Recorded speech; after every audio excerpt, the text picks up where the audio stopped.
This thread about modern digital art careers from Wendy McNaughton at Wendy Mac on Twitter caught my eye last week. Wendy writes, I'm not so sure artists or writers are meant to produce and distribute regular creative content 2 times a week to optimize audience growth and retention. This isn't how making good art works in my experience. It is how a media business works. I'm afraid we've conflated the two.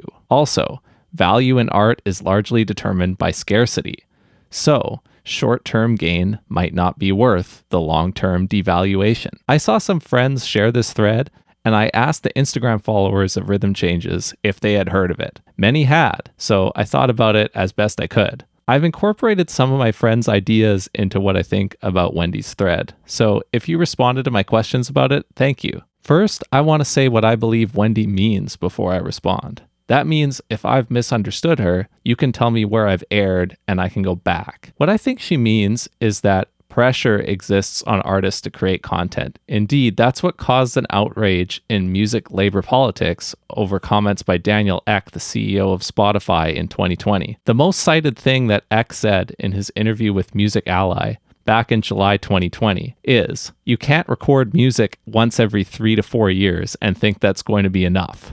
The artists today that are making it realize that it's about creating a continuous engagement with their fans. It is about putting the work in, about the storytelling around the album, and about keeping a continuous dialogue with your fans. Wendy's thread might as well be a direct response to Ek's much-quoted comment. Pressure exists on artists to create often, and that pressure harms some natural creative process that they would otherwise have. The work of communicating with the audience interferes with the work that the artist must devote to their craft. That's what I believe Wendy says. And I think this is terribly wrong. In fact, it can destroy anyone's ability to conceive of a modern music career at all. The problem with Wendy's statement is that while she says about artists and media businesses, quote, I'm afraid we've conflated the two, she is the one who conflates the two things, and they don't overlap at all in reality. A firm and frequent content schedule is a bad prescription for an emerging artist, and we should all agree on that. Making creative content twice a week is not what emerging artists need to do. It's what established artists do once they have proven demand for that content. On top of that, making content on a regular schedule does not necessarily lead to audience growth and retention. That's putting the cart before the horse. If you're an artist and you don't have money coming in, you don't need to build a schedule around supplying something with no proven demand for it yet. No one is entitled to have their work reach a large audience. But Wendy assumes that an artist can grow from 0 to 60 by acting as a media business, and that's incorrect. Look at me. I enjoy the media side of artistic careers. I find artistic satisfaction in the details of tracking unique visitors, watching them change, and planning accordingly for the future. And although I don't have a big audience at this time, I understand the difference between art and content.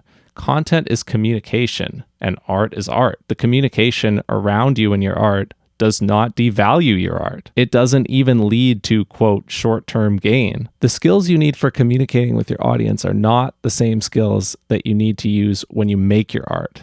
And for the past century, musicians have entered into business partnerships with other actors who have traded their communication skills for access to the musician's artistic skills. In this era of independent musicians and digital distribution, we don't need to do that as often as we used to, for many good reasons. We have decoupled being a musician from the obligation of choosing music as a career. You can invest your personal time into music and get that music out to the world without the need to show up as a career musician looking for a partnership with labels and promoters. There are musicians all around the world who practice their craft without firm career ambitions. If Wendy wants to hear their art, she can do that. And the number of post-industry platforms that aim to service those alternative artists like Ampled or Resonate grows every year. You can have plenty of artistic fulfillment without reaching much of an audience. It's at your own risk as an artist that you mix together the artistic ends with the communication means.